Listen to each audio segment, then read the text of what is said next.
Hello everyone, it's Jamal Thomas. Welcome to the Progressive Soapbox. So let me make sure I am up. I'm seeing green and I see myself in the corner moving and shaking, so I'm going to take that as if I am actually moving and shaking. Good. Let me check my sound once before we get going. And sound looks good. Alright, good. And playback. Playback is good. So guys, good evening, Friday evening. I don't necessarily know what everyone has planned for the weekend, but I hope it's a fucking awesome plan. First, just for announcements, Hard Bastard is going to be here on Monday at 7 p.m. So that should be a damn good show. That should be an interesting show, to say the least. Beyond Hard Bastard being here at 7 p.m., thank all of the people who support this channel.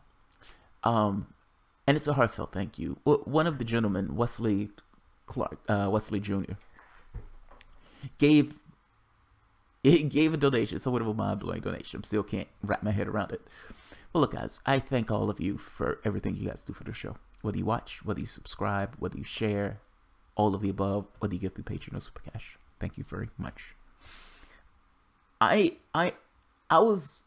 read multiple articles on mainstream media today because a few things took place and I needed to understand what was taking place. One was Syria. The helicopter went down, and they call it Western Iraq. We don't know as a flat fact if it's Western Iraq, but they're saying Western Iraq. They don't say it was shot down. They say it went down, but we don't know. It's the military. They tell you whatever the military is going to tell you. The stenographers just kind of recount what they recount. More interesting to me, however, was another story that CNN pushed. Now, the story is a passive-aggressive, soft war rhetoric article. It's done in this kind of liberal, passive-aggressive, we need to do war for humanitarian reasons way. And it's profoundly biased. Not just profoundly biased, it's profoundly biased in a typical news way of being biased. Meaning it's coming from a perspective as if what we're doing is right, everybody else is wrong. With a caveat, with a slight twist, in the sense of we're not doing enough there. We need to get more involved there. We're just wringing our hands and nothing is taking place during that part of the globe. And those fucking Russians and those fucking Syrians are barbaric and animals. That's basically the article. He could have wrote that in a few lines. Just being xenophobic, biased, and not necessarily give a real representation of what's taking place in that region of the globe. I'm going to read the article itself, and I'm going to go through it. Let's debunk CNN on this. The name of this: 7 years on, the West should stop feigning heartbreak in Syria. And you should stop being passive-aggressive. Oh, you should just stop feigning heartbreak. You guys don't really mean it. You're not willing to go in there and kill some people. If you're not willing to go and kill some people and instigate yourself into something that you have no business instigating yourself in, then you're just pretending to care. That's the article. That's the entire article. It's passive-aggressive hysteria. Let's keep going. Let's take a look at it. Who's the author of this? Let's get his name. This guy. Nick Patton Walsh. Nick Patton Walsh. You're a horrible writer, Nick Patton Walsh. This is garbage. This is garbage. Nick Patton Walsh, your writing in this is garbage. Let's take a look at what he's talking about. Distance commentary is never a healthy task. And with Syria, with the drumbeat of shrapnel and children and starving, drowsy mothers in the background, it often feels fraudulent, as the writer is so far away from reality, seen only on YouTube. Yes, you are very far away from reality on this. You are very far away from reality. He's writing in a feel your pain language. I wrote a piece last month expressing frustration at how the UN had said there were no words to describe the agony of Eastern Ghouta. How the West needed to stop pretending it was heartbroken over the conflict and just accept it didn't care. We're now making 7th anniversary, and I've been asked to update the piece. Because an anniversary is a time when we mandate it to pay attention to the things we otherwise prefer to ignore. But it's difficult to find something new to say, because war is ongoing and has been for 7 years of exhausted vocabularies, and because, really, we still don't care.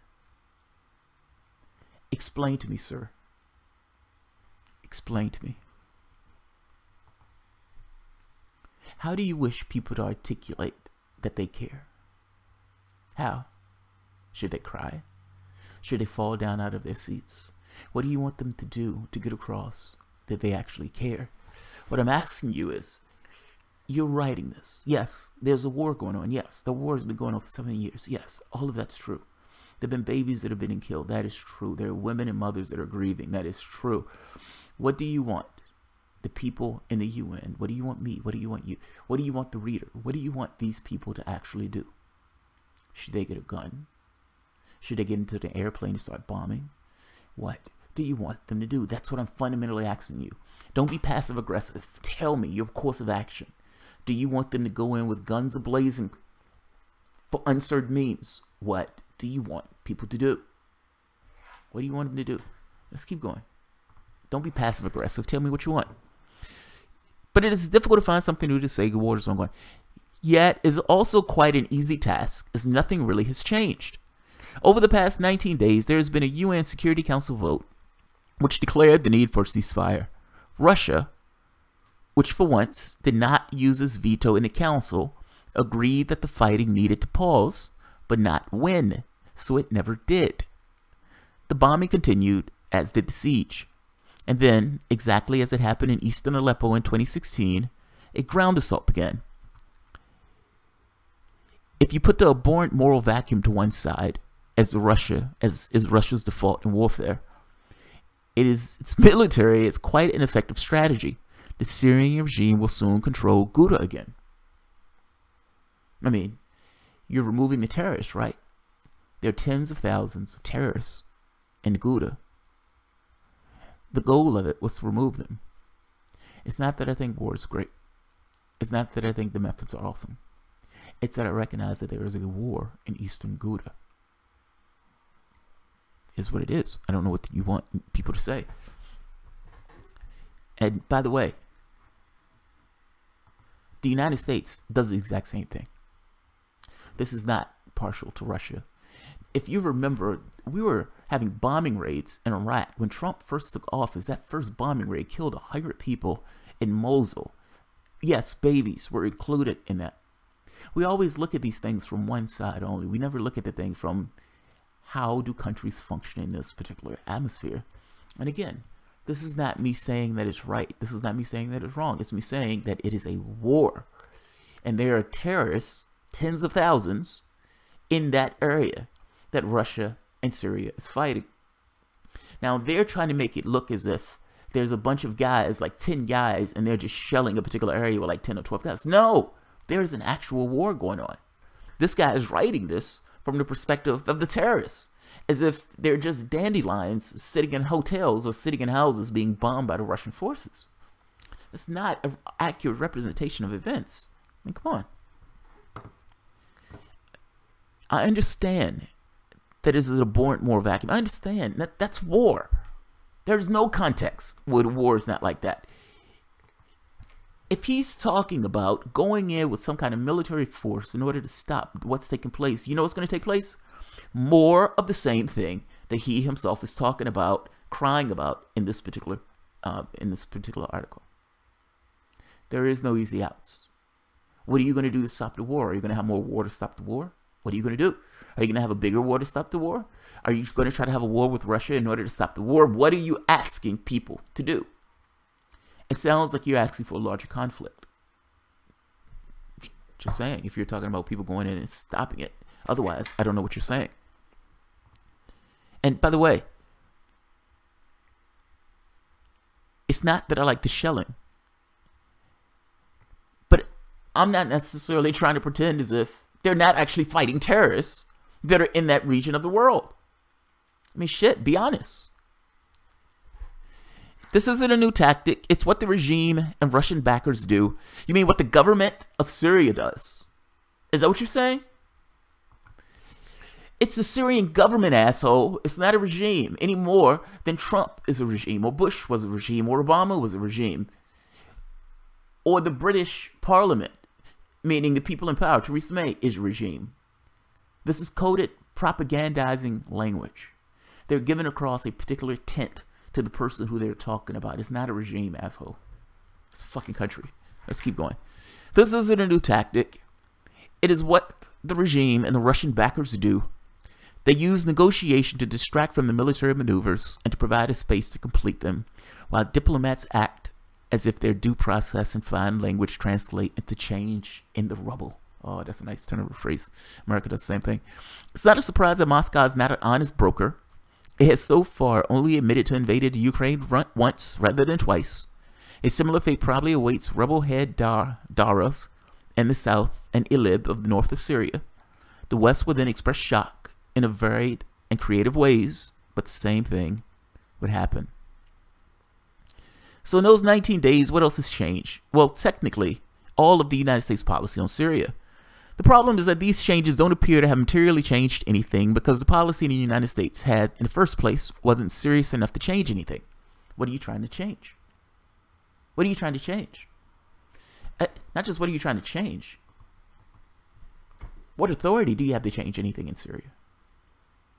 What authority? What are you using? Explain to me.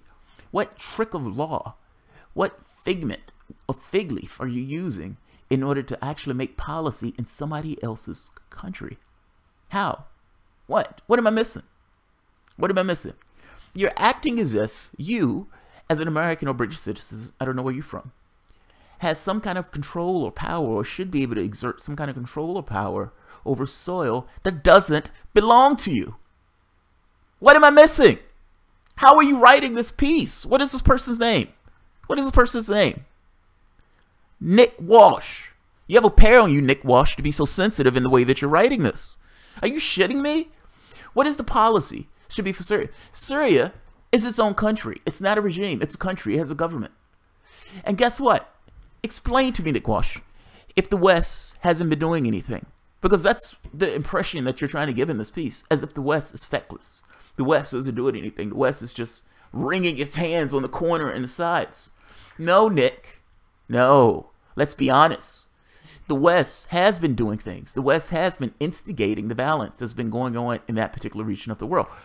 This is Tulsi Gabbard. Tulsi was so bothered by what the West was doing, paying terrorists in order to undermine that government, that she had to put in a bill called Stop Arming Terrorists, because those terrorists were undermining and propagating the exact same war that you're sitting here railing and crying about now.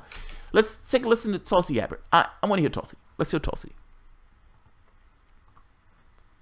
Some of your constituents must have been confused, and you issued this statement. You said, I felt it was important to take the opportunity to meet with the president-elect now before the drumbeats of war that neocons have been beating drag us into an escalation of the war to overthrow the Syrian government. That's right.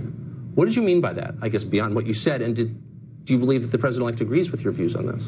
I have long been outspoken about the devastating problems with our U.S. policy, generally on interventionist wars, and very specifically on the need to end our counterproductive regime change war to overthrow the Syrian government.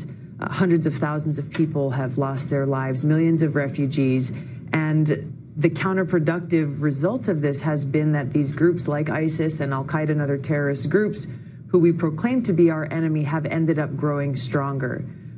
So understanding that we have a new commander-in-chief coming in, president-elect coming into office very soon, I took the opportunity to be able to get across this message to him. As a veteran, knowing and seeing firsthand the cost of war, I felt it was critical to do my part to try to help influence this new administration and extend this call to action to them to end this counterproductive war that has caused so much devastation. Understand what she's saying. Fox News, by the way. That's Fox News. When she was on CNN, Jake Tapper almost fell over in the chair trying to get across the government's talking point on this, that the government wasn't arming terrorists. The government was arming terrorists. The government was arming terrorists. The author of this piece, wringing his hands, in no way explained to the audience in the piece that the United States was assisting in giving arms and support to terrorists in that region of the globe. The author of that piece in no way got across that the United States had no political justification to be in Syria at all. It had no constitutional justification. It had no international justification. It just went to Syria. Explain to me, what fig leaf are you using to try to make policy in a country that you have no power or constitutional authority to be in? I don't understand. I don't understand. I also don't understand why you were lying to your audience by not explaining to them that the United States was active, meaning the West was active in those countries. It's just that we were active in a way that was supporting the fact of all the dead babies and the weary mothers that this guy's talking about. We were instigating more of that. The author of this piece, god damn it, man, this is why I don't watch regular mainstream news, so it aggravates the shit out of me. His point in this piece had nothing to do with giving the honest truth to his audience. His point in the piece was giving a biased perspective of reality, of what's taking place in that region of the world with this soft push for war. Be honest, call it what it is. This passive-aggressive soft push for war. Oh, all the dead babies. No, but you don't tell your people that we're responsible in many respects for propagating that war. No, we may not necessarily have caused it outright. I don't know. I can't be that strong on it. I can say with fair certainty that we were paying terrorists and supporting them in that part of the globe. So much so, Tulsi Gabbard had to literally come out saying, we need to stop arming terrorists. We're allowing a war to propagate itself. Do you understand that if it wasn't for us giving arms and support to the terrorists in that region, that war may be over with right now? The war that he's complaining about that has gone on for 7 years might have been over in 3. It might have been over in 2. He's crying about the West not doing anything in a war that the West is propagating. Be honest. Be honest. Let's keep going. And just to make her point clearer, this is her bill. Stop arming terrorists. Straightforward, to the point. Under U.S. law, it is illegal for any American to provide money or assistance to Al-Qaeda, ISIS, or any other terrorist groups. If an American citizen gave money, weapons, or support to Al-Qaeda or ISIS, he or she will be thrown in jail. Yet, the United States government has been violating this law for years, quietly supporting allies and partners of Al-Qaeda, ISIL, Jahaf Salam, and other terrorist groups with money, weapons, and intelligence support in their fight to overthrow the Syrian government. The CIA has also been funneling weapons and money through Saudi Arabia, Turkey, Qatar, and others to provide direct and indirect support for groups like ISIS and Al-Qaeda. This support has allowed Al-Qaeda and their fellow terrorist organizations to establish strongholds through Syria, including Aleppo.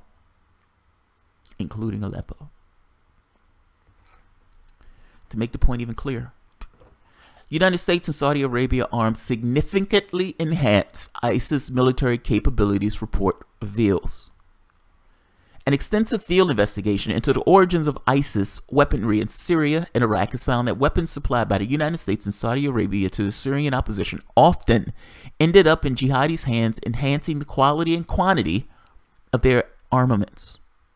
While most weapons in ISIS' arsenal are captured from Syria and Iraqi armies, Conflict Armament Research report published on Thursday found that the number of United States and Saudi weapons in ISIS' arsenal goes far beyond those that would have been available through battle capture alone.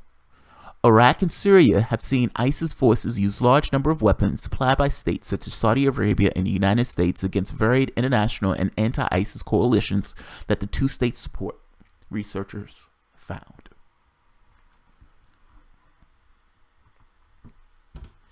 Explain to me, Joseph. Explain to me, Peter. What is his name? What is the guy's name? Peter. I think it's Peter Walsh. Explain to me, Peter Walsh. That's way off. Nick Walsh. Explain to me, Nick Walsh. Explain to me. Are all these people wrong? Because if all those people are right, it means that the United States and Saudi Arabia has been funneling weapons and money in order to overthrow Bashar al-Assad to terrorist groups. The same terrorist groups that the United States has insisted that it was fighting.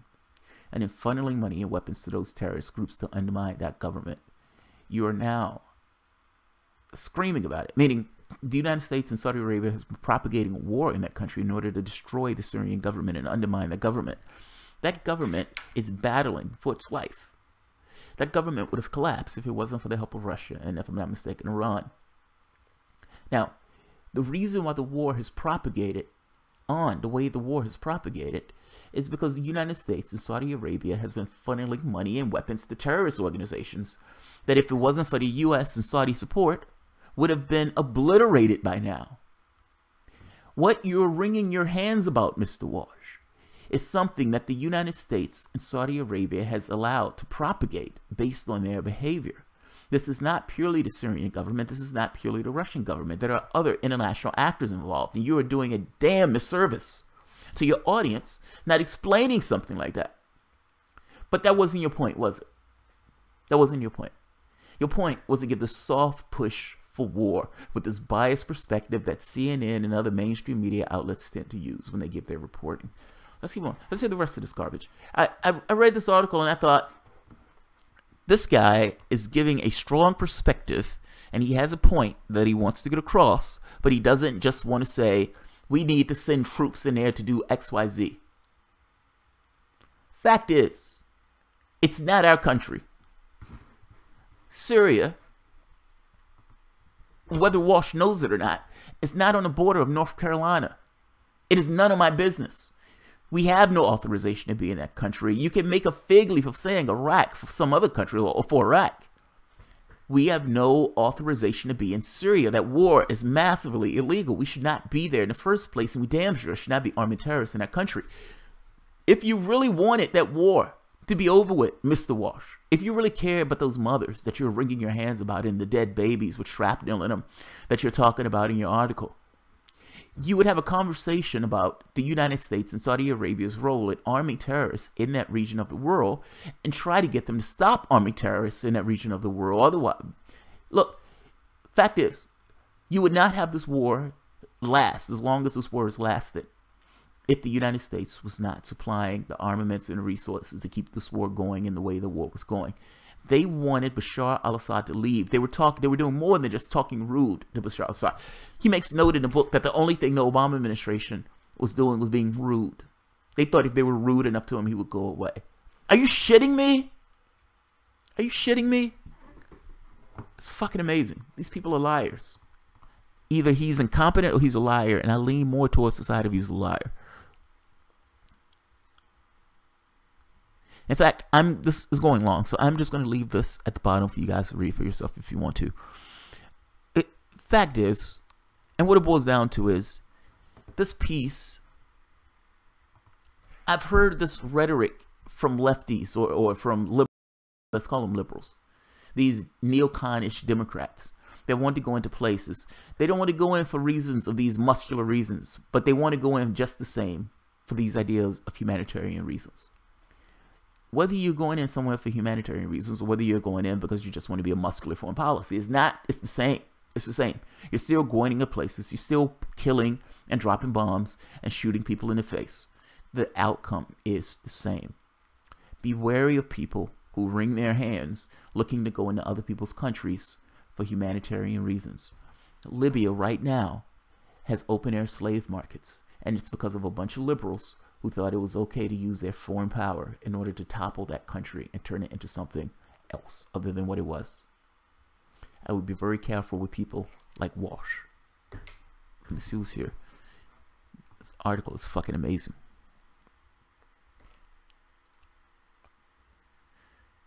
Let's see.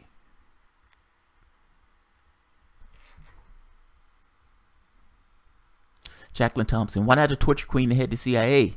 We were pretending, it's like, what are we pretending the CIA is? What needs to be done is the abolition of the CIA. What is happening in Syria is run by the CIA. Abolish the CIA. We have somebody who's saying abolish the CIA. I'm not necessarily against it. My thing is, do you need intelligence agencies in a world that has intelligence agencies? Look, some of this has to do with trust, and some of this has to do with reality as the way reality is, and how do you get out of certain thickets. If one country on the globe has an intelligence services, then all countries are going to have intelligence services. You're not going to have a point. You're not going to have a choice. For example, Jeremy Corbyn saying that he wants to get rid of the nuclear arms. That's insane. That's insane. Like, I like Jeremy Corbyn, but that is an insane perspective, and they need to keep him in check on that one. He should not get rid of the nuclear powers unless other countries are willing to do the exact same thing.